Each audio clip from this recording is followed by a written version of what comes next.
দেশনেত্রী বেগম খালেদা জিয়া আজ আমাদের মাঝে নেই, কিন্তু তিনি মানুষের অন্তরে আছেন।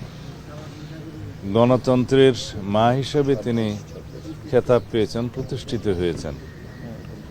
তার জানাজায় যারা শরিক হয়েছেন, যারা ঢাকায় আসতে পারেননি, তারা গায়েবানা জানাজাতে শরিক হয়েছেন।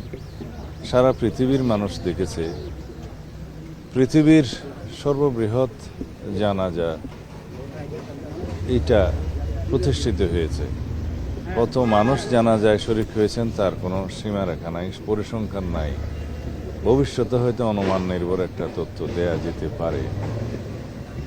তার কারণ হলো বাংলাদেশের মানুষ শুধু নয়, সারা পৃথিবীর মানুষ জানে, বিশ্বাস করেছে গণতন্ত্রের লড়াই সংগ্রাম করতে করতে একজন সাধারণ গৃহিণী কিভাবে সারা বিশ্বে গণতন্ত্রের রক্ষক হতে পারে, গণতন্ত্রের জন্য দৃষ্টান্ত হতে পারে। গণতন্ত্রের জন্য সংগ্রাম করতে করতে নিজের জীবন, সন্তান, পরিবার সব কিছুই তিনি ত্যাগ করেছেন। বলতে গেলে এই দেশের জন্য, এই দেশের মানুষের জন্য, এই দেশের মাটির জন্য তার যে টান, তার যে ভালোবাসা, তার যে ভক্তি, তার যে দেশপ্রেম, তার কোনো তুলনা নেই। তিনি সব কিছুই হারিয়েছেন, কিন্তু অর্জন করেছেন যেই উচ্চতা, সেই উচ্চতায় পৃথিবীর বুকে খুব একটা বেশি মানুষের নাম লেখা নাই। আমরা তার সেই ত্যাগকে, তার সেই অবদানকে, তার সেই দেশপ্রেমকে পাথেয় করেই আমরা সামনের দিনে একটি শক্তিশালী গণতান্ত্রিক বৈষম্যহীন বাংলাদেশ বিনির্মাণের চেষ্টা করতে হবে। এটাই জাতির দাবি। আমরা তার জীবনের বিনিময়ে সেই শিক্ষাটা আমরা পেয়েছি। আমরা সেভাবেই দেখি, তিনি বিএনপির নেত্রী নন, তিনি বাংলাদেশের নেত্রী নন, তিনি সারা বিশ্বের গণতান্ত্রিক কামী মানুষের নেত্রী হিসেবে নিজেকে প্রতিষ্ঠিত করেছেন। তিনি সব দল মতের ঊর্ধ্বে নিজেকে তুলতে পেরেছেন এবং এদেশের মানুষ, এদেশের সকলেই তাকে সেই মর্যাদায় আসীন করেছেন। এটাই আমাদের জাতীয় জীবনে প্রাপ্তি।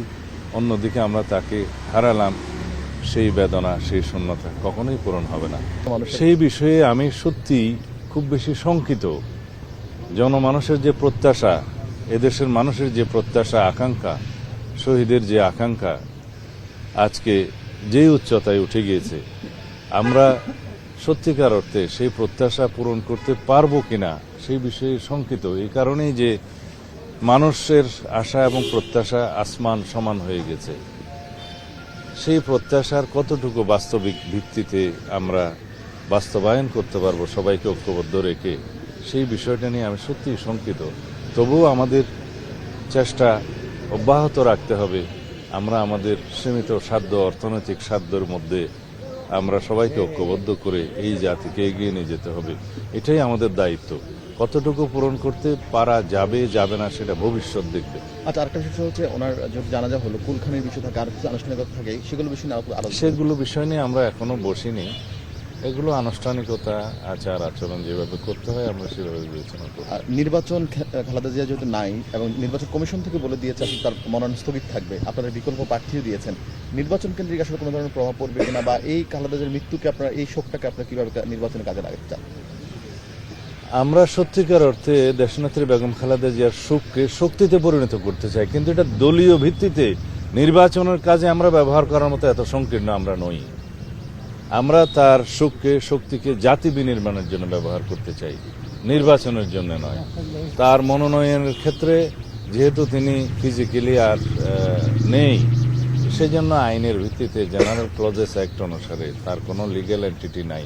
সেই হিসেবে তার মনোনয়ন এমনিতেই বাতিল ঘোষণা করা হবে। যেহেতু আমাদের বিকল্প প্রার্থী সেখানে দেয়া আছে, তাদেরটা বাছাইতে যদি টিকে তাহলে তারাই প্রার্থী হবে, এটাই আইন। নির্বাচন স্থগিত বা পিছনের তো কোনো সুযোগ না, কোনো আইনি সুযোগ নেই। নির্বাচন পিছনে কোনো আইনি সুযোগ নেই। বাছাইয়ের পরে এবং প্রতীক বরাদ্দের পরে যদি সেটা হতো, সেই ক্ষেত্রে আইনগত জটিলতার কারণে স্থগিত হতো। এখন সেই পরিস্থিতি নাই, যেহেতু বাছাইয়ের আগেই তিনি নেই। তার আইনগত, যেটা বলা হয় লিগ্যাল এন্টিটি হিসেবে যেহেতু তিনি এক্সিস্ট করেন না, সেই জন্য তার মনোনয়ন পত্রটা বাছাইতেই টিকবে না। সেই ক্ষেত্রে বিকল্প যে প্রার্থী দেওয়া হয়েছে তাদেরটা যদি বাছাইতে টিকে, তারাই প্রার্থী। তারেক রহমান কেমন আছেন এখন? তিনি বাবা হারালেন, মা হারালেন, ভাই হারালেন, একা হয়ে গেলেন, আপনাদের কাছে তার একমাত্র তিনি আমানত এখন জাতীয়তাবাদের। কেমন আছেন? আমাদের নেতা জনাব তারেক রহমান একজন রাজনৈতিক ব্যক্তিত্ব, তাকে শক্ত মনোবলের অধিকারী হতেই হবে, তার কোনো বিকল্প নেই। যত সুখী হোক, জাতির স্বার্থে তাকে শক্ত থাকতে হবে ভাই ওনার কি কোনো কর্মসূচি আছে কিনা? এই মুহূর্তে।